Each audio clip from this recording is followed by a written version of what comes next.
Bonjour à tous Bonjour. et bienvenue à ce webinaire sur la retraite du dirigeant financé par l'entreprise où nous allons revenir sur notamment les notions de l'article 39, contrat à prestations définies. Est-ce que vous nous entendez bien? Est-ce que vous pouvez nous écrire un message sur le chat, s'il vous plaît, pour qu'on s'assure que tout soit OK de votre côté? Super. Bon, je vois un pouce qui se lève. On va prendre Merci. ça comme, Comme comme un oui. Parfait. Euh, je vous propose de commencer. On est une vingtaine et les autres participants nous rejoindront en route.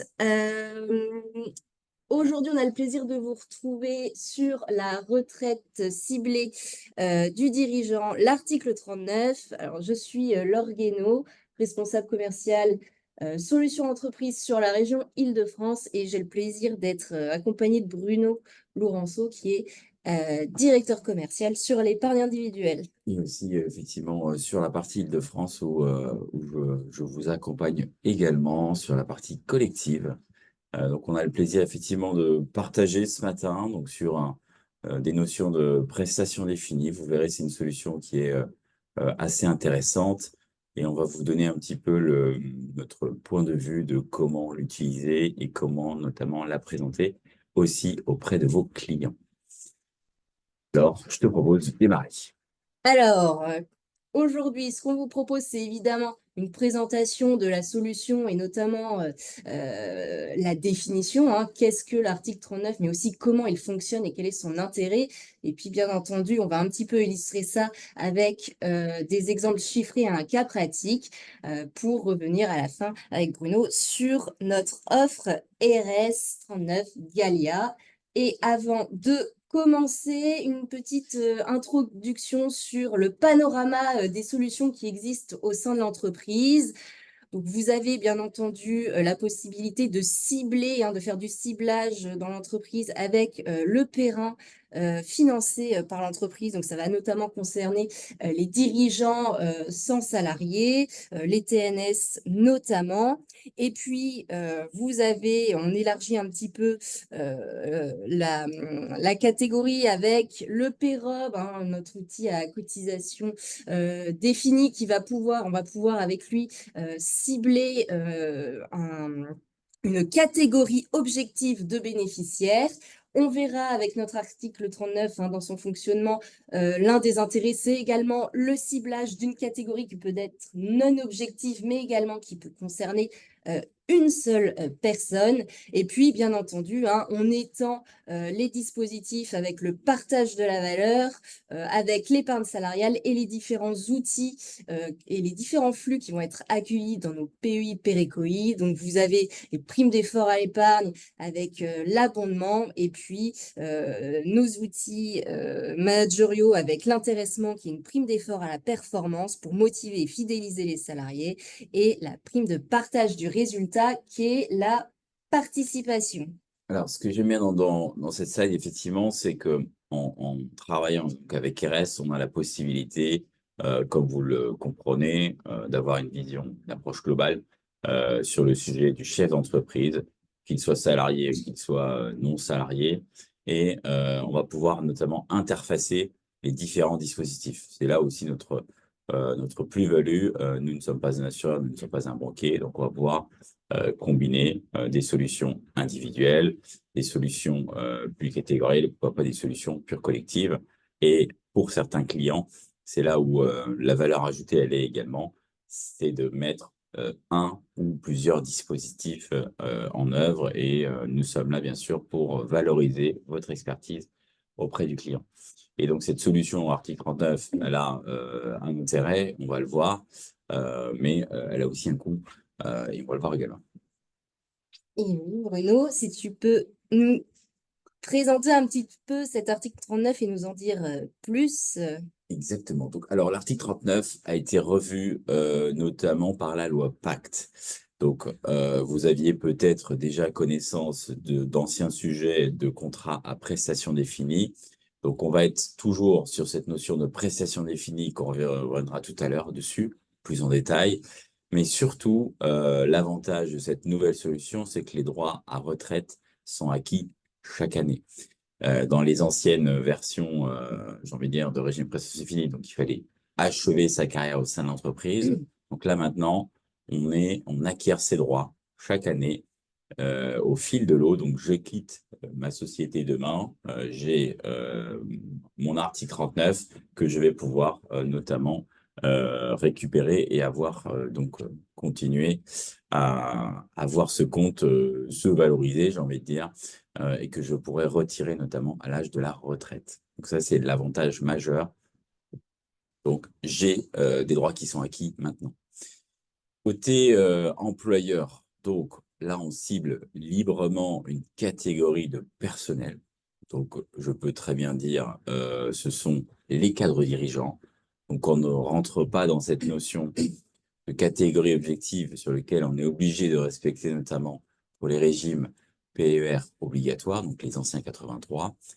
Ça permet d'attirer, de fidéliser les salariés clés et on peut aussi cibler un individu, j'ai envie de dire, parmi une population, notamment de cadres. Ça, c'est également possible de le faire. Enfin, c'est déductible aussi au niveau de l'IS, donc tout ce qui est versé par l'entreprise vient en déduction du résultat imposable des sociétés. Pour le bénéficiaire, on a aussi beaucoup d'avantages. Donc, en phase de constitution, il n'y a aucun frottement fiscal, aucun frottement social, donc exonéré totalement de fiscalité en entrée. Et c'est en réalité, on vient différer du coup la fiscalité plutôt au moment de la sortie de la rente. Donc en phase de constitution, on acquiert des droits et on a aussi des cotisations qui sont hors du plafond d'épargne retraite. Donc on peut continuer à faire du PER à côté, on peut pourquoi pas faire du PEROP, faire de l'épargne salariale. C'est une solution qui vient complètement à côté. Donc c'est un excellent moyen, j'ai envie de dire, pour une population qui est fortement fiscalisée avoir un avantage supplémentaire qu'on va pouvoir différer notamment à la retraite. Très souvent, quand je suis à 41 ou 45% de TMI, je sais pas, toujours envie d'aller alourdir ma fiscalité, alors que là, je vais plutôt la déporter quand je serai rentier, retraité. Donc, ce qui fait que on va être une TMI qui sera plus faible en réalité. Donc, on fait un différé dans le temps de rémunération. Et on va aussi connaître du coup à l'avance ses droits à la retraite, car on reste dans cette notion de prestation définie et qu'on va revenir plus en détail. Donc pour vous, donc partenaires RS, donc ça permet d'avoir cette vision un peu plus globale. J'ai envie de dire, on est parfois en phase de chefs d'entreprise qui nous disent qu'ils sont à la recherche d'une solution un peu plus individuelle. On est aussi parfois en face d'un chef d'entreprise qui n'a pas forcément bien préparé sa retraite, qui a un déficit. Donc, c'est ce que va nous permettre cette solution à prestation définie, c'est d'aller très vite sur un timing très serré. On reviendra tout à l'heure dans la notion d'acquisition des points. Définition et fonctionnement, Laure. L'objet du contrat, donc on est, comme vous l'avez compris, sur des prestations définies. Donc, on va revenir sur cette notion de prestation définie.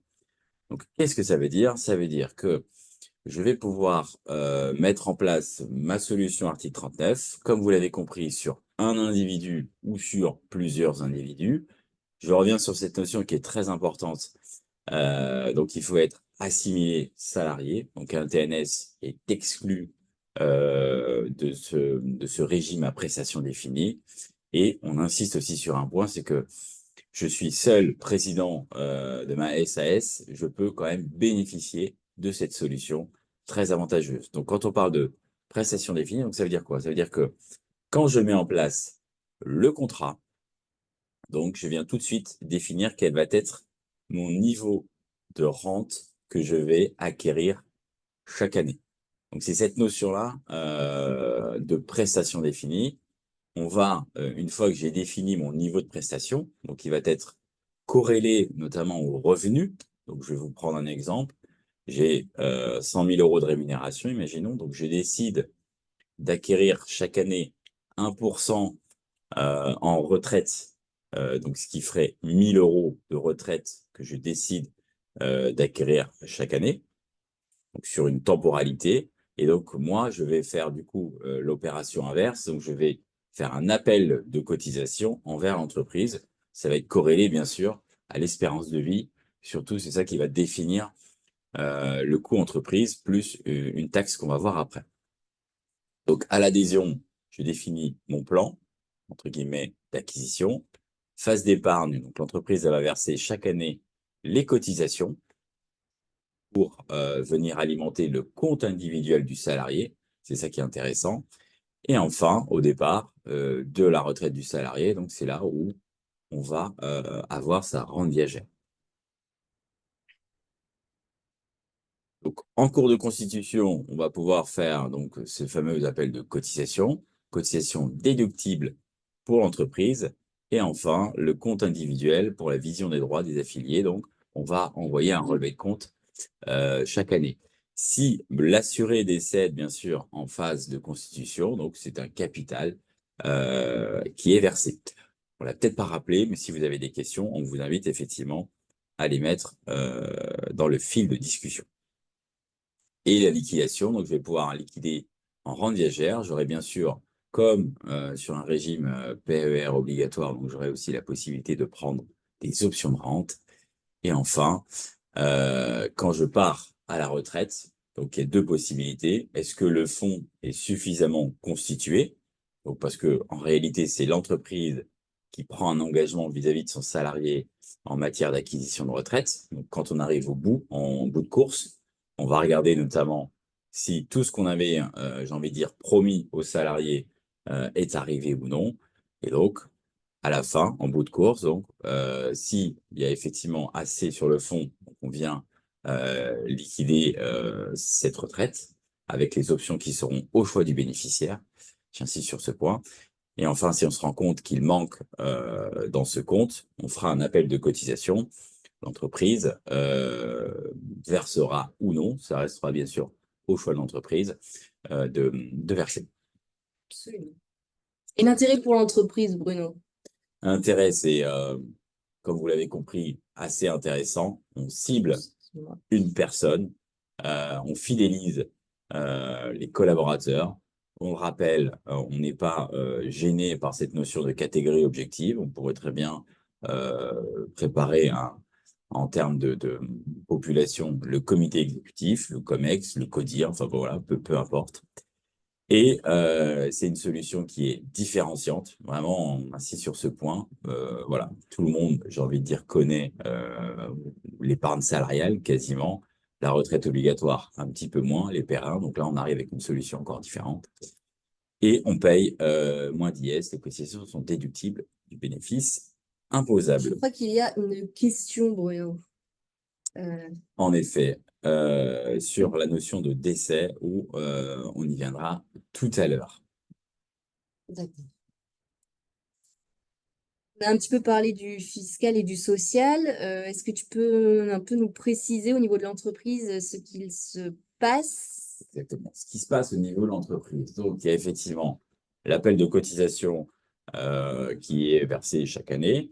Les cotisations, enfin les prestations sont transmises via la DSN, les montants de prestations.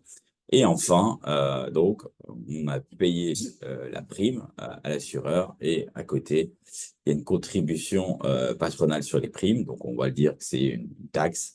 Il y a 20% de forfait social et 9,7 de CSG et CRDS. Donc, imaginons, je verse 10 000 €. Donc, je vais devoir payer 2 970 € en plus de la prime que j'ai constituée. Donc, ça reste, j'ai envie de dire, intéressant, eu égard notamment si j'ai un PEROB, je reste sur un forfait social.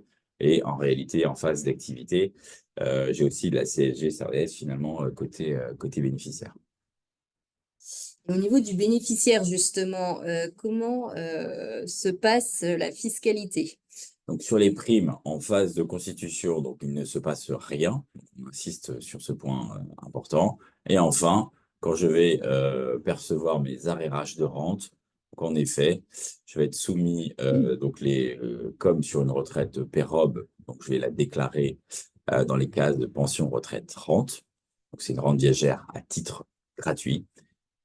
Et j'ai une taxe additionnelle qui est en fonction du montant de rente mensuelle. Donc, je prends mon exemple. Si j'ai moins de 450 euros de rente mensuelle, donc je n'ai pas de taxe additionnelle.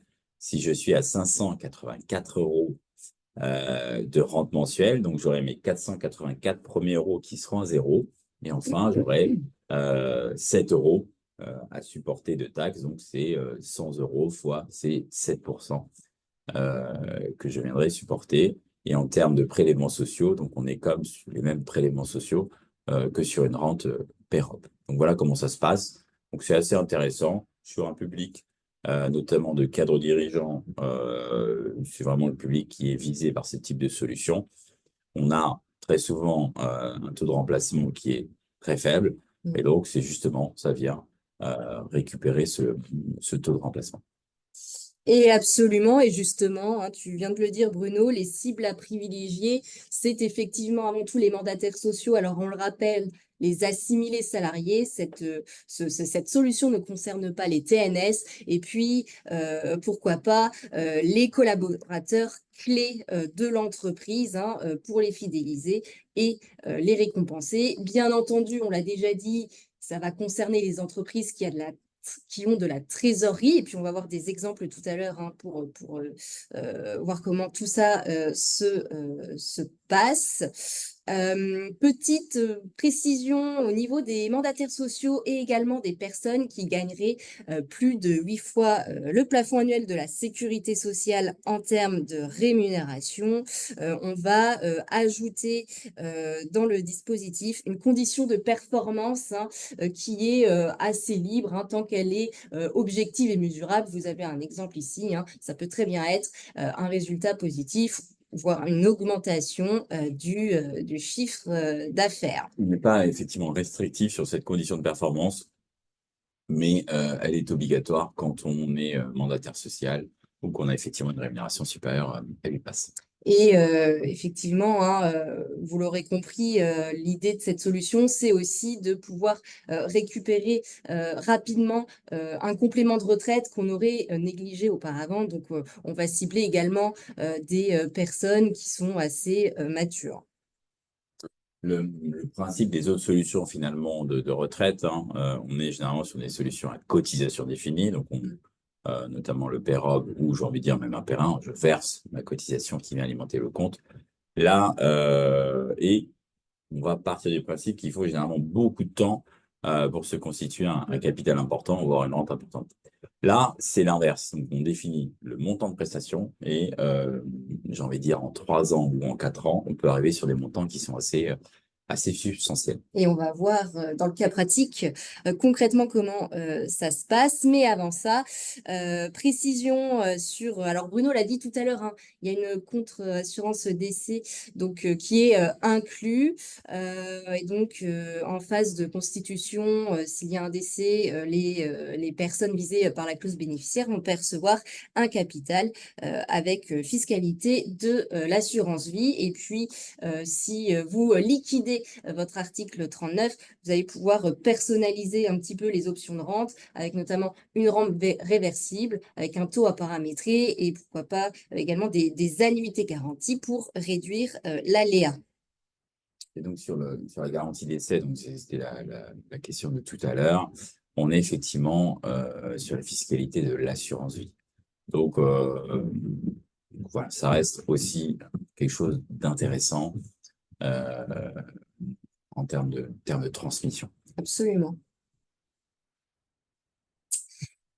Notre équipe juridique est à votre disposition pour effectuer des études. Alors, l'idée, c'est quand on envisage de mettre en place un article 39, c'est toujours de commencer par une étude chiffrée Vous avez l'adresse de l'EJP qui s'affiche à l'écran. Il va falloir nous fournir des données.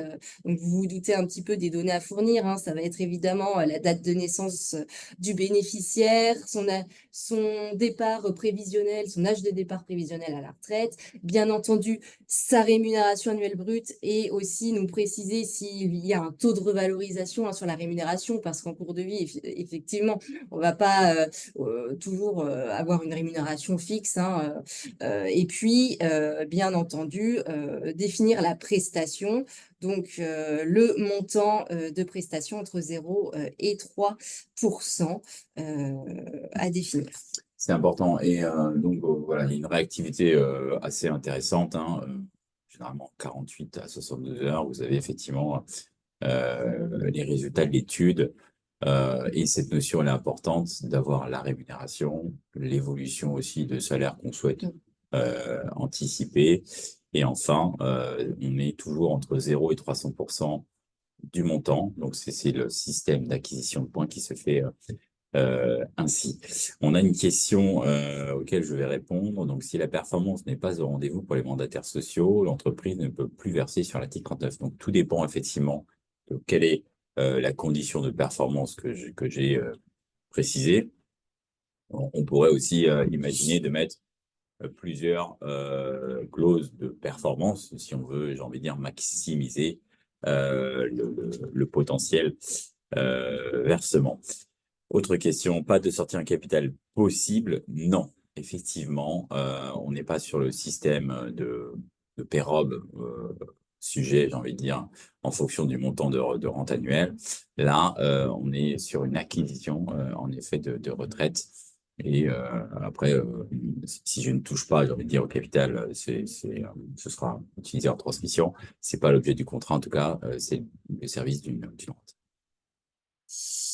Avant de passer dans les exemples chiffrés, on a vu l'intérêt pour l'entreprise, mais alors, quels sont les intérêts pour le salarié? Je pense que vous l'avez déjà perçu, c'est évidemment de constituer une retraite dans le cadre de son entreprise, donc financée par l'entreprise, en exonération d'impôt sur le revenu en phase de constitution. Et on l'a dit, hein, ça permet de récupérer un complément de retraite dont on ne se serait pas occupé relativement rapidement, hein. C'est donc ces fameux 3%, donc Absolument. on va un peu rentrer dans le détail juste après, je crois. Mais 3%, c'est déjà un montant qui est significatif en réalité. Pour avoir 3% de rente par rapport à son revenu sur une solution de retraite à cotisation définie, donc ça prendrait beaucoup plus d'années en réalité. Le premier exemple chiffré, on vous l'a promis, il est là. Ici, nous avons voulu comparer donc pour un iso-budget de l'entreprise qui serait de 50 000 €, donc tout inclus, hein. Donc, nous avons comparé une prime classique qui serait versée à notre bénéficiaire versus la solution 39. Donc, que se passe-t-il? Bah, vous voyez que sur une prime classique, hein, vous le savez, vous avez bien entendu les contributions patronales. On l'a dit tout à l'heure sur notre 39 côté entreprise, on a au global 29,7% côté employeur, donc moins que des contributions patronales classiques, hein, qui sont en général aux alentours de 45%. Donc déjà là, vous voyez qu'en termes de versement brut par l'entreprise, on est déjà gagnant, hein. Et puis, au niveau du salarié, que se passe-t-il? Et bien entendu, il y a les contributions salariales côté prime, puis l'impôt sur le revenu. Et côté 39, on l'a dit tout à l'heure, donc on n'a que 29,7 côté employeur. En phase de constitution, notre bénéficiaire, il ne paie pas d'impôt sur le revenu. Donc, vous voyez l'efficacité déjà ici perçue, hein, on passe de 16 000 à 38 000 €. Pour aller plus loin, on a voulu voir ce qui se passait en réinvestissement de cette prime. Donc, on a comparé 3 dispositifs. Donc, le PER individuel, l'assurance vie et toujours notre article 39. Donc, côté PER individuel, il y a notre bénéficiaire qui a décidé de réinvestir sa prime prime dans un périn et jouer sur la déduction, hein. Donc en réalité, là, vous voyez que grâce à l'économie d'impôt liée à ces plafonds d'épargne retraite, en réalité, il va pouvoir verser 28 000 euros. Côté assurance vie, il réinvestit sa prime de 16 000 euros. On fait la simulation pendant 10 ans, hein. Donc à la fin, le capital acquis, donc vous multipliez par 10. Donc on a à peu près 280 000 sur le périn, 167 000 sur l'assurance vie. Et côté 39, financé par l'entreprise, bah, rappelez-vous tout à l'heure, hein, en phase de constitution, on avait versé 38 000 euros à peu près, donc ce qui nous fait environ 385 000 euros sur notre 39. Comparons ce qui est comparable, on liquide toutes ces solutions en rente, donc la rente annuelle brute. Donc là, vous voyez déjà l'optimisation avec l'article 39, hein, mais également au niveau enfin, après fiscalité et rente nette, hein. Vous voyez que sur l'article 39, on est à presque 8 000 euros. Donc, vous pouvez comparer l'efficacité, hein, de cette solution 39.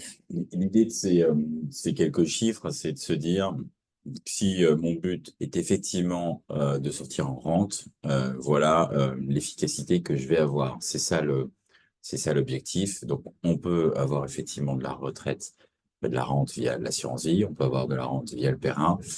Donc là, clairement, effectivement, sur la durée, si c'est cet objectif qu'on recherche, la rente va être plus efficace. Et on a aussi voulu intégrer cette notion de rente annuelle nette, parce que j'ai envie de dire, dans l'imaginaire de beaucoup de monde, on se dit, il y a 29,7, c'est cher. Il y a également une contribution de taxes additionnelles. L'idée était aussi de remettre tous ces chiffres-là en perspective. Donc voilà le résultat de tout ça.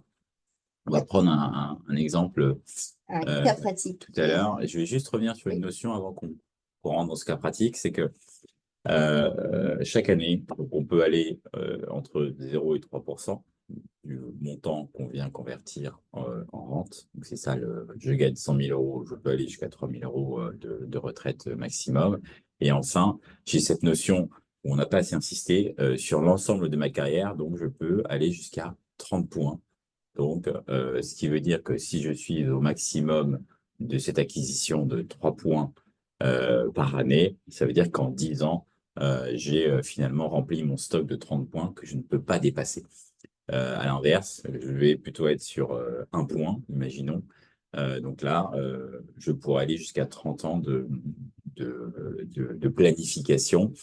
Mais donc c'est là où c'est intéressant, c'est que finalement, en 5 ans, si j'ai 3 points, je peux constituer quasiment 15% de taux de remplacement. Donc c'est ça, cette notion qui est assez intéressante. Donc on est clairement sur un public qui n'a pas forcément préparé sa retraite, qui est fortement fiscalisé, et aussi l'avantage pour vous, c'est que vous allez pouvoir continuer notamment à travailler sur les autres solutions d'épargne retraite individuelle, d'épargne retraite collective. Et en plus, Pour vous. ce plafond, Bruno, est indépendant des plafonds d'épargne retraite qu'on aurait pu utiliser par ailleurs. Il y a donc Sandrine nous a mis point entre parents avec un point d'interrogation. On parle de points, je vais vous expliquer pourquoi, parce que ces fameux 3%, donc ils viennent s'acquérir chaque année. Et donc, il y a une évolution de rémunération qui se fait. Et donc, c'est pour ça qu'on va parler de points et pas de pourcentage. Imaginons, j'ai 100 000 euros de rémunération, donc, et que je suis à 3%, donc je vais consommer 3 points dans mon capital de 30 points. L'année prochaine, j'ai 200 000 euros de rémunération, donc avec ces 3%, donc j'aurai acquis 6 000 euros de retraite, donc j'aurais déjà consommé 6 points. À l'inverse, l'année d'après, j'ai 50 000 euros de rémunération, que j'applique toujours ces 3%. Donc là, j'aurai 1 500 euros de rente, mais vous voyez, j'aurai ce système. Donc c'est pour ça qu'on le convertit, ce pourcentage en points. Donc j'aurais bien consommé ces 9 points. 3 points la première année correspondra à 3% de ma rémunération. 3 points l'année numéro 2, donc 6 points, et enfin 3%. Donc c'est pour ça que j'arrive comme ça, par construction, à mes 9 points. Voilà. C'est une excellente transition pour notre cas pratique qui va illustrer tout ça. Merci Bruno. On vous propose d'étudier le cas de Madame Brox, qui est toute seule dans sa structure. Donc bien entendu, Madame Brox, elle est mandataire sociale assimilée salariée dans sa SASU. Vous voyez qu'elle a 60 ans. Sa rémunération à l'instant T, c'est 90 000 € brut annuel. Et l'idée, ce serait qu'elle parte en retraite à 65 ans. Donc là, vous voyez un petit peu la deadline. On nous précise par ailleurs que Madame Brox, elle a quand même son petit périn avec 50 000 € dessus. Alors, qu'est-ce qu'on va pouvoir Madame envisager? Brox, la pauvre, elle a 30% de taux de remplacement. Donc, Et je oui, pense qu'il va falloir l'aider. il va falloir l'aider. Et on va l'aider, en effet, avec une solution à prestation définie. Je pense que c'est l'objet du jour. Et on va l'aider. Qu'est-ce qu'on va pouvoir faire sur 5 ans? Donc, vous vous en doutez. Petit point d'attention. Générique, c'est Voilà, très pas propre à générique, Madame hein, Brox, mais absolument. Et Bruno en a parlé tout à l'heure, hein, il nous a défini le plafond global des 30 points. Ah, peut-être ça, on ne l'a peut-être pas dit. Donc là, Madame Brox, elle est seule dans sa structure, mais si effectivement vous avez d'autres, si vous avez des salariés dans l'entreprise et que vous faites du ciblage avec l'article 39, donc c'est tout à fait envisageable. Il y a une condition néanmoins qui est d'équiper l'ensemble des collaborateurs d'un dispositif de retraite supplémentaire qui peut très bien être un Péréco sans abondement ou bien un PEROP, pourquoi pas, avec une cotisation à 0,5%. exactement. Donc ça, c'est important, en effet. Donc ça permet aussi, finalement, d'aller adjoindre une solution de retraite collective. Ça peut être un Péréco, comme tu l'as précisé, en effet, sans abondement, ça fonctionne aussi. Donc ça, c'est les points d'attention génériques. Mais sachant que dans notre dossier, finalement, de Madame Brox, Oui, on est plutôt assez à l'aise, j'ai envie de dire. absolument. Et passons à l'illustration. Donc, qu'est-ce que ça donne en termes d'acquisition de rente et surtout ici en termes de consommation de points dont Bruno parlait tout à l'heure. Donc là, vous voyez que sa rémunération, elle va évoluer au fil des 5 ans avant la liquidation de sa retraite. Donc ici, en fait, en réalité, on n'a pas été jusqu'à 3%, hein, on a choisi 2%. Donc, vous voyez que 90 000 € hein, la première année à 2%, ça donne une rente acquise à 1 800 € et on a consommé 2 points la première année. Et là, vous voyez que en deuxième année, donc sa rémunération évolue. On a une rente pour la deuxième année acquise de 1 980 € et en réalité, le stock ça va pas être 1 800 €, mais ça va bien être 1 800 plus 1 980 et ainsi de suite jusqu'à la cinquième année. Et même logique avec la consommation de points. Hein, vous aviez consommé 2 points à l'origine, vous reconsommez 2 points, 2% en deuxième année. Donc, on a consommé 4 points et ainsi de suite jusqu'à la cinquième année pour au final optimiser une rente finale à 10 000, presque 11 000 €. Tout ça acquis juste en 5 ans. Donc, c'est quand même une solution qui est très efficace hein, pour récupérer une surretraite rapidement. Et effectivement, on a un peu moins de 10%, vous le voyez, de ses derniers revenus, qui serait à 132 000 € bruts.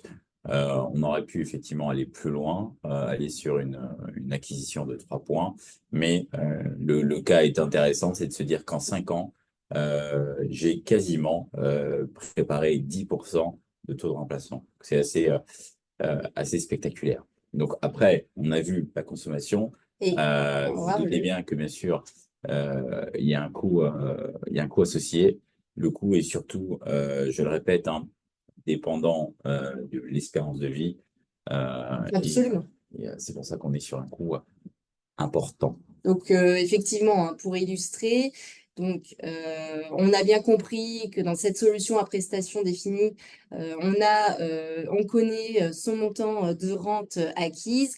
L'entreprise, on le rappelle, ce sont les entreprises à cibler sont des entreprises avec de la trésorerie. Comment honorer cette prestation? Eh bien, l'entreprise, l'année 1, va verser 54 000 euros. Pourquoi? Parce que concrètement, en fait, c'est basé sur l'espérance de vie qui doit être ici à la liquidation entre 29 et 30 ans, hein, donc 1800 fois 30, vous avez le coût de la rente par l'employeur et on n'oublie pas les contributions sociales à 29,7 à rajouter à 16 000. Donc, sur la première année, vous voyez qu'il y a 70 000 euros qui sont dépensés par l'entreprise. Et puis, vous avez cette même logique tous les ans jusqu'à la liquidation de notre retraite.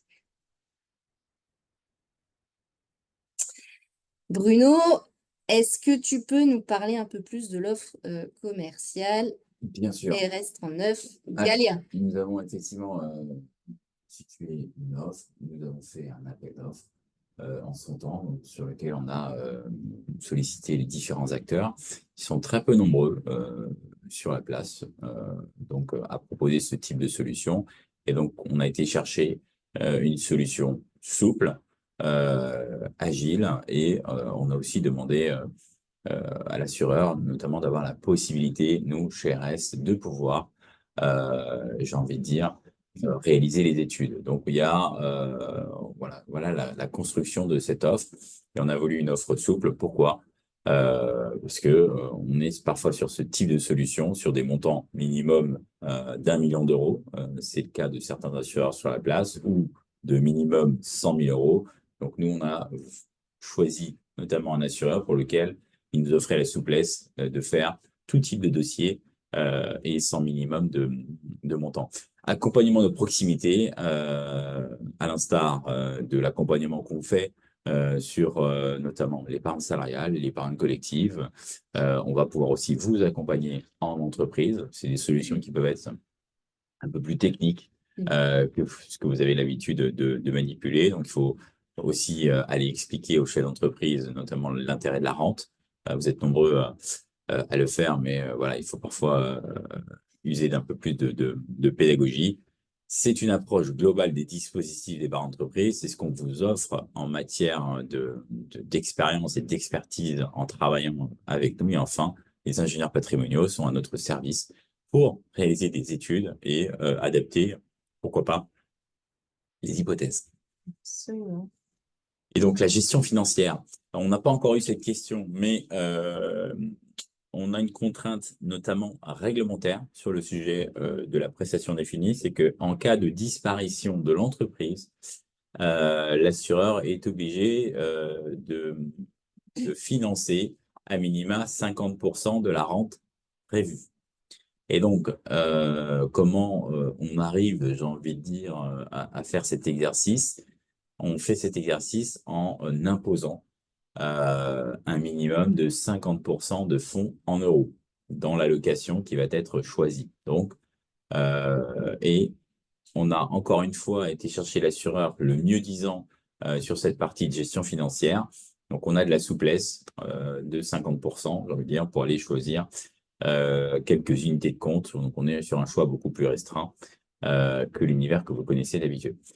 Et la préco classique, j'ai envie de dire, c'est un 70-30, donc 70% fonds en euros, 30% UC. Sur le même sujet, ce que je vous disais, il y a beaucoup d'assureurs qui imposent même une allocation prédéfinie, alors qu'on a encore été une fois chercher l'assureur le plus souple. Et sur cette solution, donc nous travaillons notamment avec Groupama, mais vous bénéficiez bien sûr de l'accompagnement RS sur ce sujet.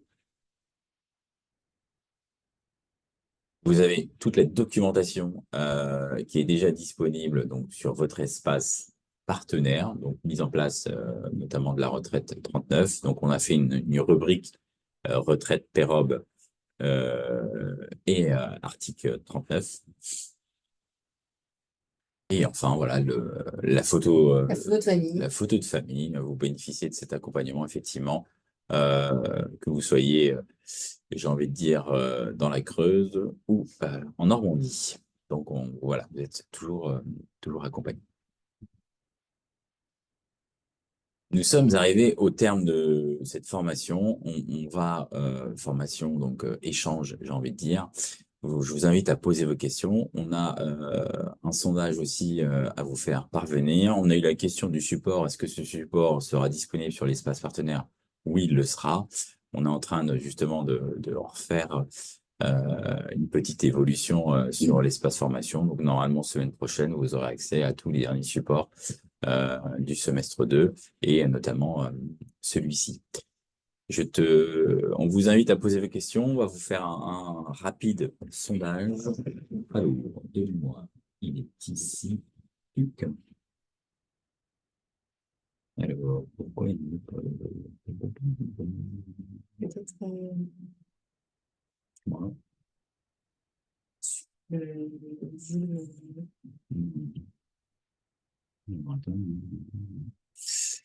Alors, je te laisse regarder s'il y a des questions, Charles. Oui. Ah, il est là chez moi. Tu l'as? Yes. Donc, C'est parti. on a répondu à toutes les questions, je crois. Je crois il reste une question, notamment si l'entreprise fait faillite, l'assureur peut verser que 50% de la rente acquise. Non, il peut verser plus. C'est juste que l'obligation réglementaire, elle est sur ces 50%. Donc voilà le principe, en effet. Et la question de Sandrine, donc sur les 50 000 fois 29,7, comment calculez-vous les CP? Est-ce que cette notion peut être expliciter les CP de l'article 39? J'ai pas saisi cette notion, pour être honnête.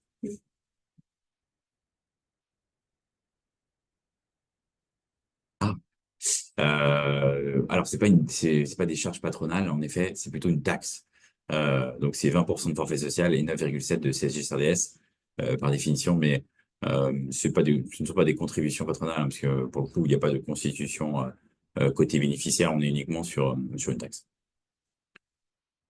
Pouvez-vous revenir sur le calcul de points? Donc, le calcul de points, il est directement corrélé à la rémunération.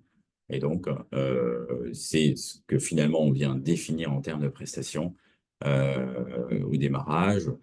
Donc, je ne sais pas si tu peux nous remettre la slide, Oui. Charles, Hop, comme ça, ce j'ai sera peut-être baissé plus simple. ça. Alors, j'arrive. Celle-ci. Non, celle-ci. Oups.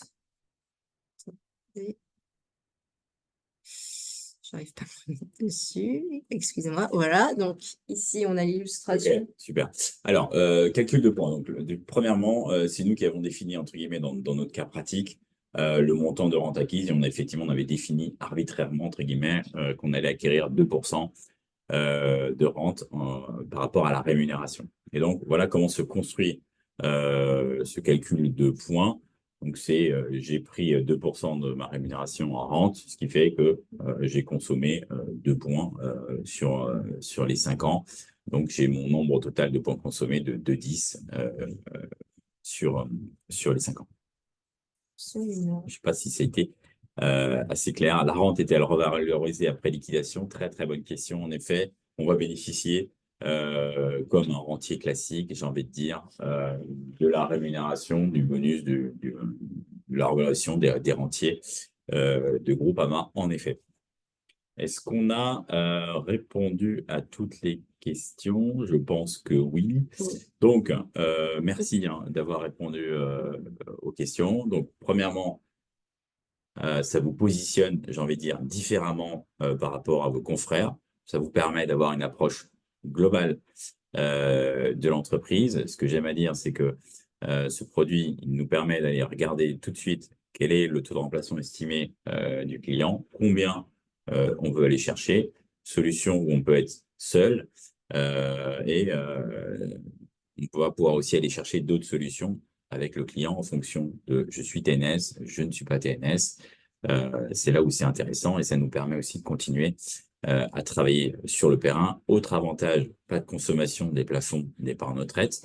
Donc, pourquoi pas aller encore plus loin sur le périn, aller se faire un capital encore plus important qu'on pourrait utiliser différemment, parce que de toute façon, on aura notre stock de rente viagère finalement par la solution article 39.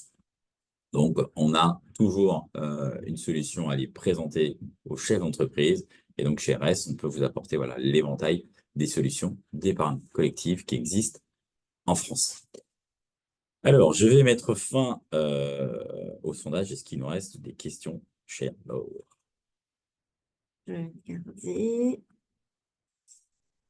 le tableau précédent et le coût de l'article 39. Peut-on revenir sur le tableau précédent sur le coût de l'article 39? Donc ça, On va vous envoyer le support. Et donc, bien sûr, si vous voulez nous contacter, nous restons à votre disposition.